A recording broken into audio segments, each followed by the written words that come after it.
Hello and welcome to this special edition of The World with me, Yalda Hakim, live from Beirut. And it's been an extraordinary few hours here in the Lebanese capital.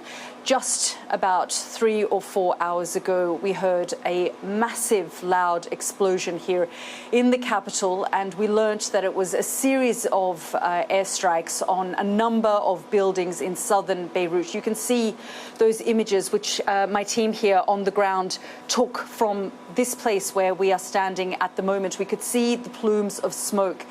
A short while after that, we heard from Hezbollah's Al-Manar TV, and they reported that 4 buildings had been targeted. The IDF put out a statement and said that they were targeting Hezbollah's headquarters, the central command, and that this area and the headquarters was deeply embedded in residential buildings. So a warning sign of the devastation to come. Now, the Lebanese Health Ministry has said that the death toll is at 2 and the injured is at 76.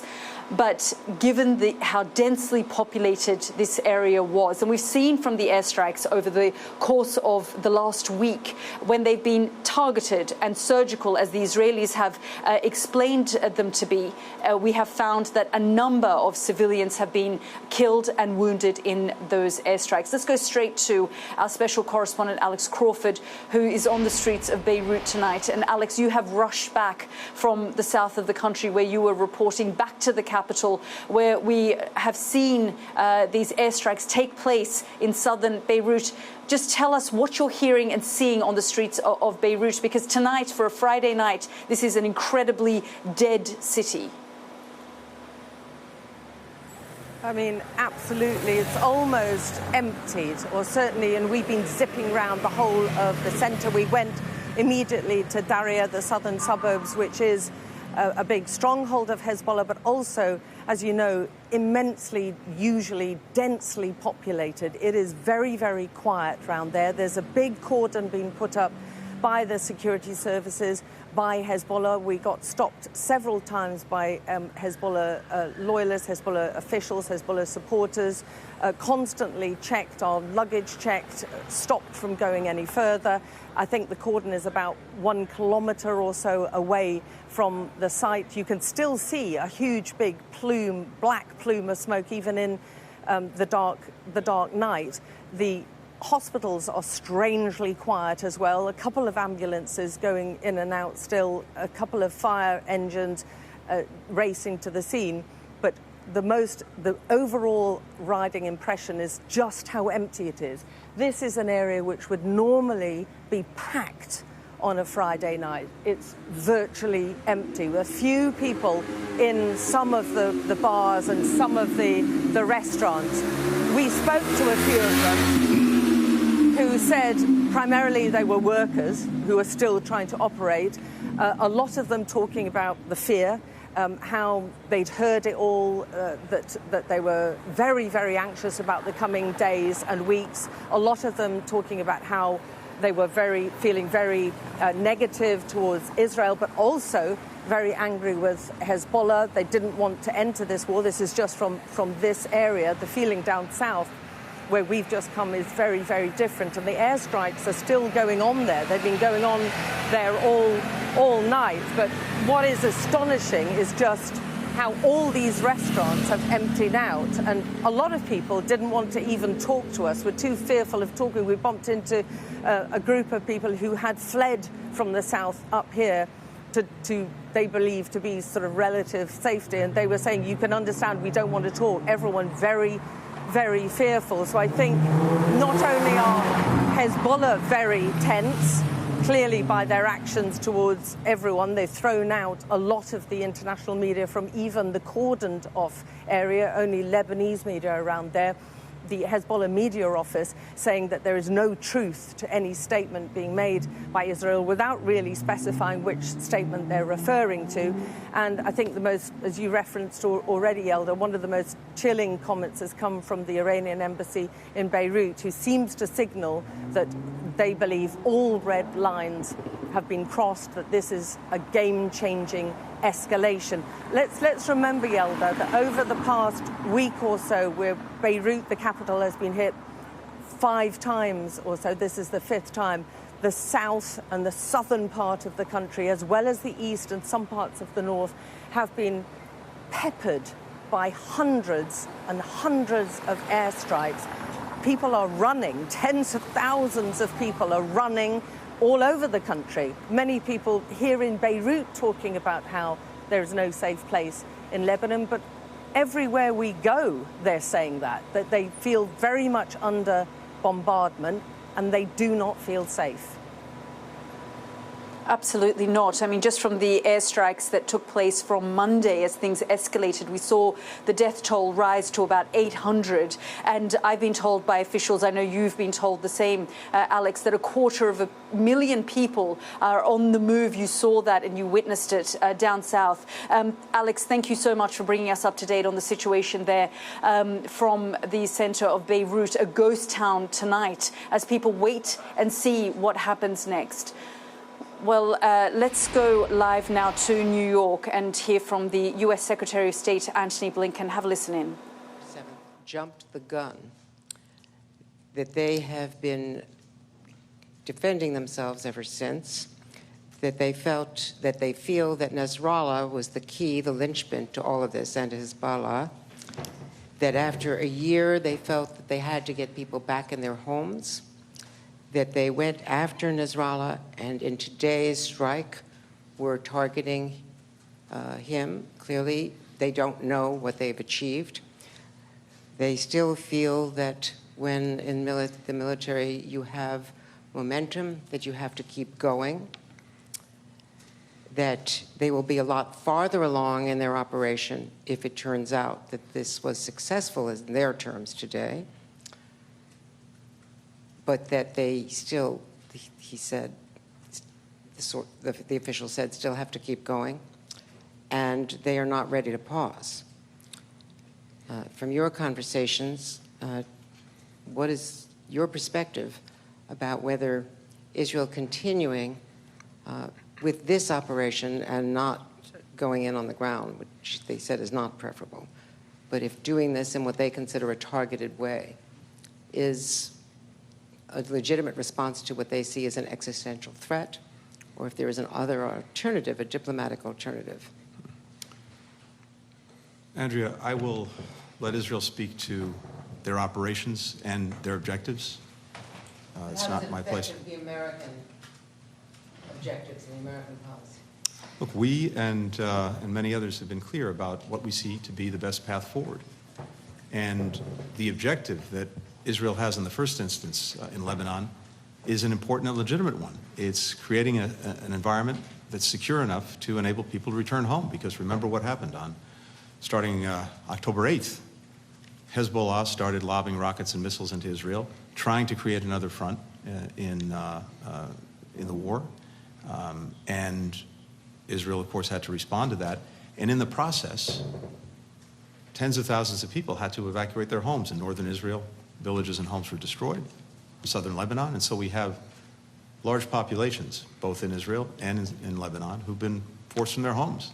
And it is a legitimate and important objective for Israel to, again, create an environment in which people can get back to their homes. The question is, what's the best way to do that? What is the most effective, sustainable way to do that? We believe, many other countries who joined us in putting out a call for a ceasefire for 21 days believe that the best way to do that is through diplomacy, through a ceasefire, and then reaching an agreement that pulls back forces from the border and gives people the confidence that they can go back to their houses, that the kids can go back to school. So we believe that's the best path forward. And the Israelis put out a statement earlier today sharing that they share the aims of the call that we put out, again, with the G7, with the EU, with key Arab partners. So the question is not, does Israel have a right to defend itself against terrorism? Of course it does. The question is not, does Israel have a right to deal with existential threats to its security and enemies across its borders with the avowed intent to destroy Israel? Of course it does. But the question is, what is the best way to achieve its objectives? to reach enduring security. And in this instance, with regard to Lebanon, what's the best way to achieve the stated objective of creating an environment in northern Israel that gives people confidence to return to their homes? As I said, we believe the diplomatic course is the best one. For the next question, Hibba Nasser with a shark.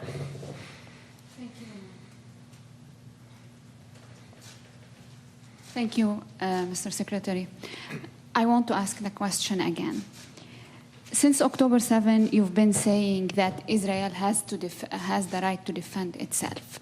And you've been stating all the time that they have the right to defend themselves against Hezbollah and Iranian proxies in the Middle East. So my question, now you repeated how it does that matter.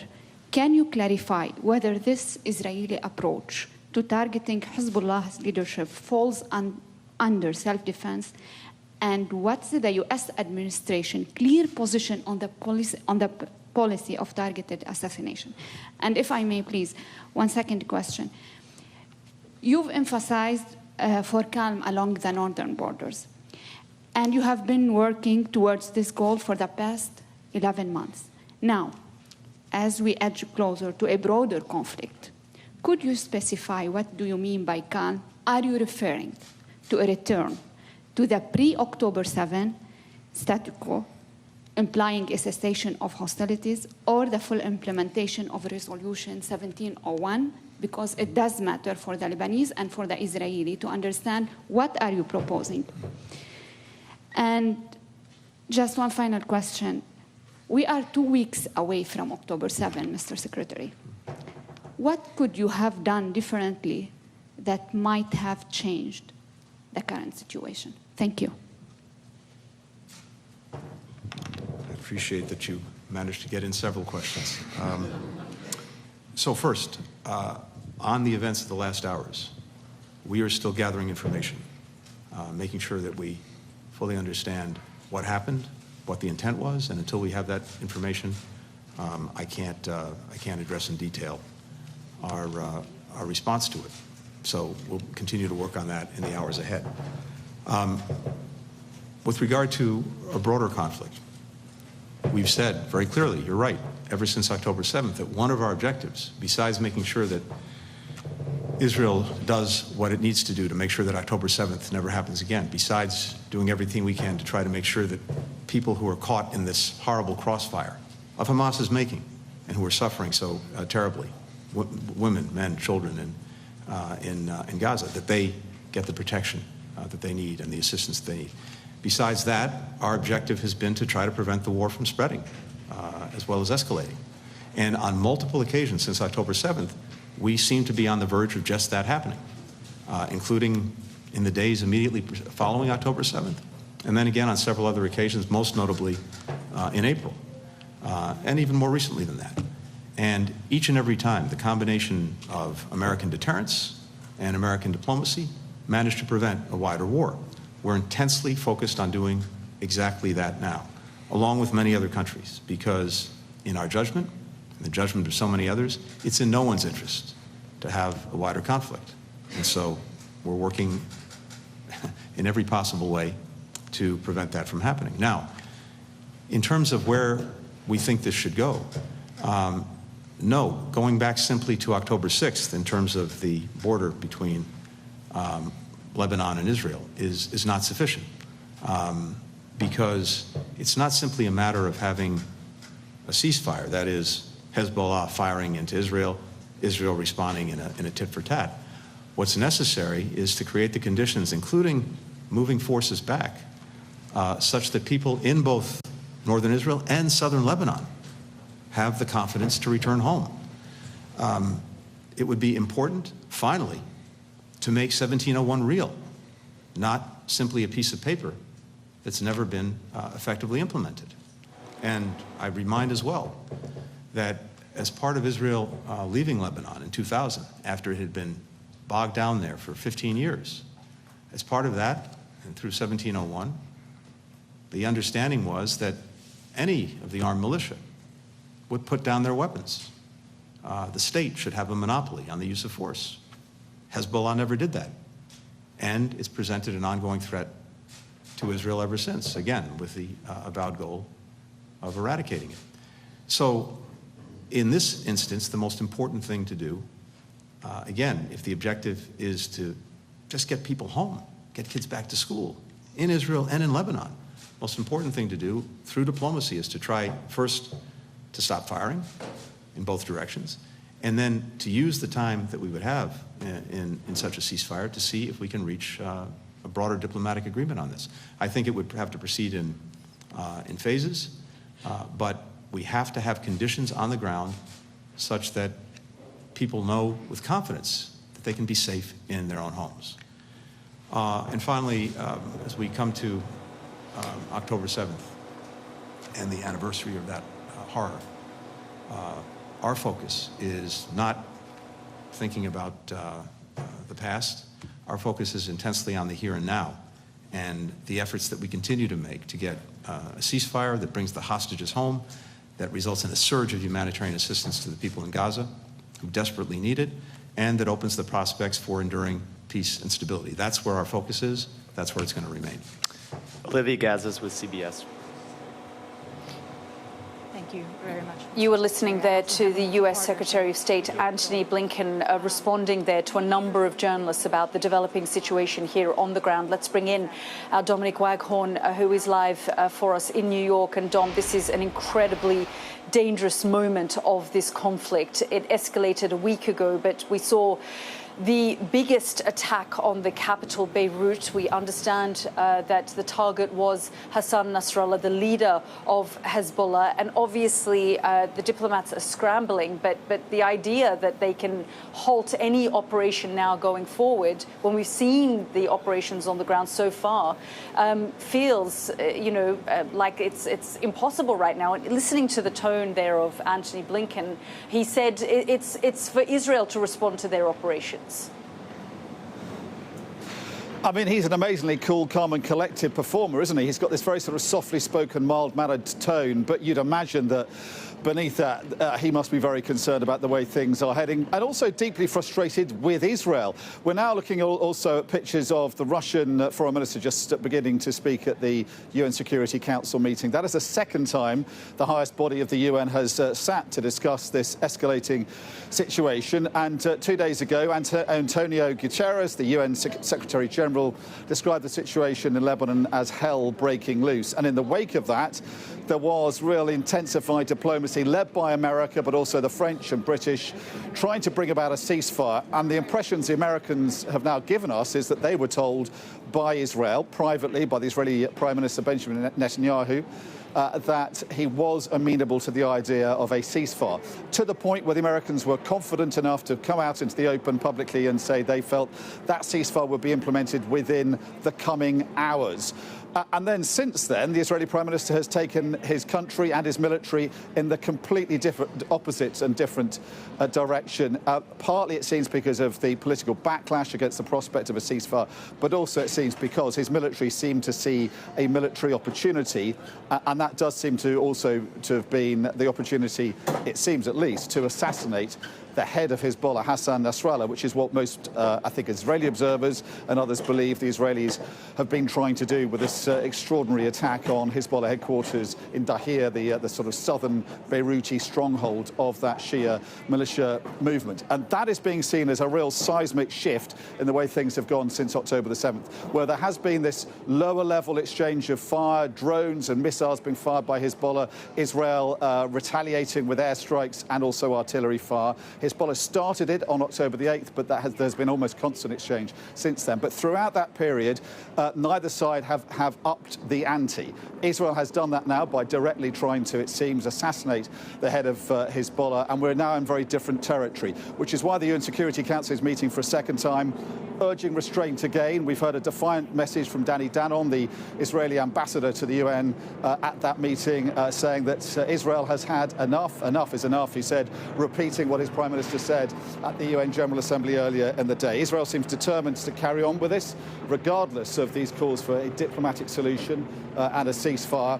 And we're waiting, of course, now to see how Hezbollah will react, but also how Iran is going to respond to this. We'll hear from the Iranian Foreign Minister at some point in the coming hour or so. But the Iranians have made it very clear that they believe this attack in Beirut today has crossed all sorts of red lines, and we'll have to see if they then get drawn into this conflict, which their Foreign Minister did warn was a possibility at that first UN Security Council meeting 2 days ago. Yeah, Dom, a very worrying moment for this region. Thank you so much for all of your analysis and for bringing us up to date on the situation there with the diplomacy in New York. Now, we do have some information that's come in. We understand that the IDF has advised residents in the southern suburbs of Beirut to evacuate immediately before another potential attack. And they've asked people to move a distance of 500 meters. They've said, and I quote, "You are near Hezbollah compounds, and for your safety and the safety of your loved ones, you are obliged to evacuate the buildings immediately and stay away from them at least of a distance of no less than 500 meters." So a warning there from the IDF following the massive strike that we saw here in southern Beirut over the last few hours. Emergency workers are sifting through the rubble right now. We do expect the death toll to rise because this is a densely populated area. Let me bring in now Lebanon's Economy Minister, Amin Salam. Mr. Salam, thank you very much for joining us. This is the largest attack on the capital yet since the situation escalated. You and I spoke a few days ago. You spoke about the importance and the need for diplomacy at this critical moment. But how concerned are you about this developing situation and now alerts from the IDF telling people in certain neighborhoods to get out of the way? It is almost midnight here. Are you wondering where these citizens will go? Because a strike could be imminent. Well, as you said, Yalda, good evening. First of all, yes, today Lebanon is under total siege. Beirut is devastated. The situation is very dire, very intense. The city is full of people moving in every direction, and it's a big mess. What happened, a few hours ago, shook the whole city. Me myself, I could feel it as if it was just right next door. Beirut is a small city. Any escalation, and we talked about potential escalation. I think we're not in a position to talk about escalation anymore. This is a real war happening. And listening now to Secretary Blinken, his words are very clear. We need to stop firing on both sides immediately. Otherwise, this is going to really spiral into hell. It's going to be devastating. A lot of innocent people, a lot of civilians.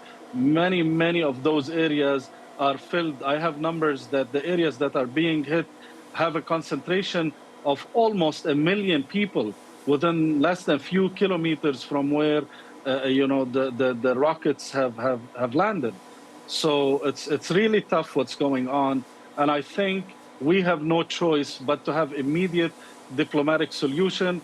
It's still good to hear Secretary Blinken say that the U.S. was not aware of this attack. They were not warned ahead of time. That gives us space, that gives the U.S. space to still pull some strong strings of diplomacy to end this immediately. Otherwise, we're really going, as we spoke a few days ago, into a very dark place. It's going to be very bad on both countries. It's going to be very bad on the region, and that's not what we want to see. Minister, I understand that you have been speaking to your counterparts across the world. You've been meeting people. Lebanese leaders are now scrambling to try and reverse this escalation and this devastating situation that looks like it's getting worse by the minute. And as I said, we are seeing evacuation orders from the IDF to neighborhoods close to where this attack took place today. But at the same time, Israel is continuing to launch these attacks, and we're hearing from the Iranian leadership saying all sorts of red lines have been crossed, especially if Hassan Nasrallah, we know he's the target. It's unclear whether he's alive or not, although there are all sorts of mixed reports coming out this evening. Are you worried, though, that Lebanon is going to become, again, some kind of playground for these great powers in this region, settling all sorts of scores? Well, I have met over the past 48 hours with a lot of the diplomatic missions in Lebanon, with a big number of the Arab ambassadors and regional ambassadors, and everybody was on full agreement that a diplomatic solution is the only way out. They made it clear through their leaderships in New York, in the United Nations, with the meetings that happened with our Prime Minister, who has put a lot of effort, to get things to a more peaceful place, to be able to get to a ceasefire solution before he leaves New York. Now he is leaving tonight because the situation escalated and the government needs to take serious action. But what I have heard from most, the Arab representatives, the Arab ambassadors of different countries, is that they will be working very closely with the US, with France, with the European Union in the next, I'm talking few hours or few days, to really push for a ceasefire, because Lebanon cannot tolerate it, Yalda. Lebanon cannot tolerate, this exploding further, this going. We are way beyond red lines. I mean, we're talking about news about crossing red lines. All lines have been crossed. As I said, this is a full-blown, attack on Lebanon, and we do not wish to see this continue. The numbers of displaced people are in the hundreds of thousands. Myself and the government and the emergency committee have been relentlessly, working on just putting people in shelter for the past few days, and hospitals are filled with injured, and the death toll, as you mentioned earlier, is almost hitting 1,000, and we are just few days into this war. So this is really devastating, and we really need to pull those diplomatic strings. We've had some positive messages early today, and then we saw this sudden shift from the Israeli side.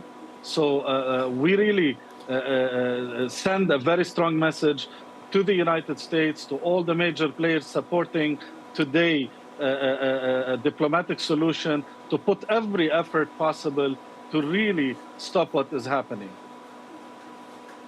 Minister, before I let you go, I mean, if I just go back to this IDF advising residents to move away from southern suburbs of Beirut and evacuate, are you now working with these communities? Is the government trying to move them because they seem to be in the line of fire and what Israel says are Hezbollah compounds, and that they need to move?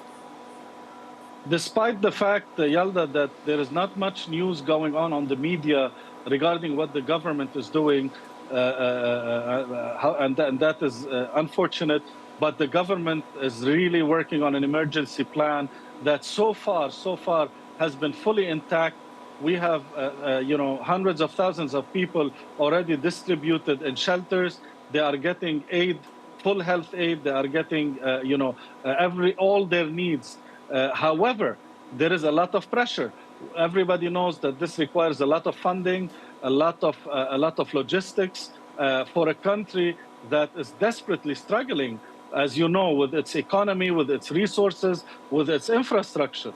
We barely got out of 12 years of the war in Syria, but the government is doing really an outstanding job now, and it's our priority to really look after our people, after the displaced people. And so far, we have been doing an excellent job providing all the needs of people and providing the utmost, shelter conditions that we can to everybody moving from the south and the Bekaa. But this cannot continue because the numbers are adding up. We're talking in the hundreds of thousands. I mean, if this continue, we would be talking in in 500, 600,000 in the next few days. And this will put a lot of pressure on the aid infrastructure, food infrastructure, everything. And we cannot tolerate that. We cannot deal with that. Minister, we're really grateful for your time. Thank you very much for joining us here on the program this evening. Thank you. Have a good night. Thank you. Well, as we've been reporting, the IDF is advising residents here in southern Beirut to pack up and leave immediately. Let's go straight to our Middle East correspondent, Alistair Bunkle, who joins me live now from Haifa. And we've seen these sorts of alerts before, Ali, in places like Gaza. The IDF say they issued them in southern Lebanon, but then we saw 800 people so far, based on the numbers that are coming out, have been killed.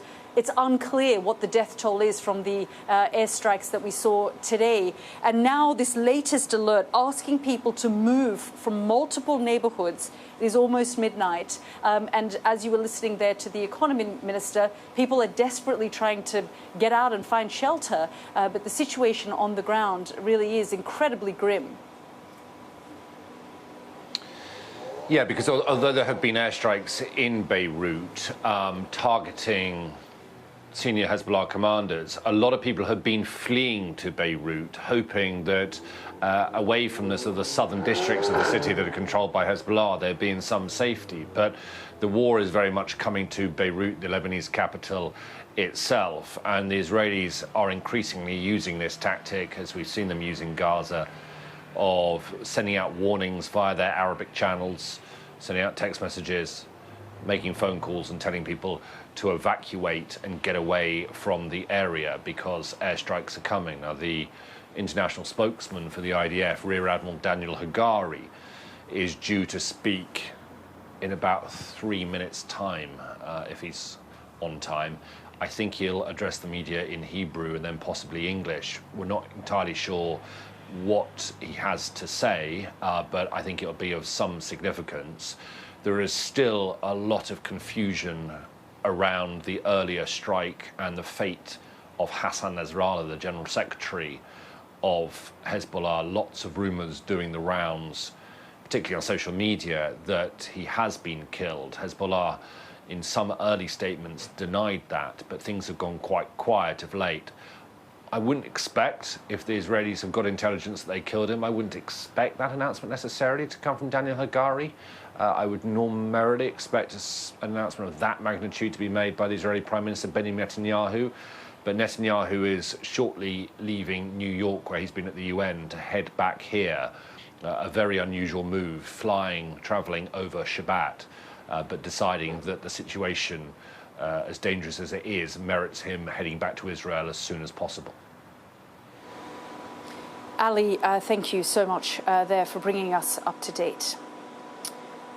Well, this evening it is an incredibly risky and dangerous moment for this country, for this region. We've been reporting for the last week on the escalating situation, the pagers, the walkie-talkies that exploded on Hezbollah fighters, the targeted strikes, but we hadn't seen the sorts of strikes that we saw in the last few hours here in Beirut, on southern Beirut, in a neighborhood and an area that is considered a Hezbollah stronghold, but an incredibly densely populated area where we believe there will be a lot of civilian casualties once the emergency workers have sifted through the rubble. You can see these images that we caught earlier, just soon after that explosion took place. Here from our balcony, we could see the plumes of smoke, and we were told and informed that they were targeting Hezbollah headquarters, the central command. Later, news came out that they were actually targeting Hassan Nasrallah, the leader of Hezbollah. As Ali was saying, there's a lot of confusion this evening about whether he's alive or not. Sources close to Hezbollah have said he's fine, he's safe, but there are a lot of rumors circulating about his whereabouts. And the Iranians have now come out and given a statement saying this has crossed all lines and this is a game changer. It certainly is a dangerous moment for this country and this region. We will be following all developments here on Sky News. But for now, from me and the team, good night.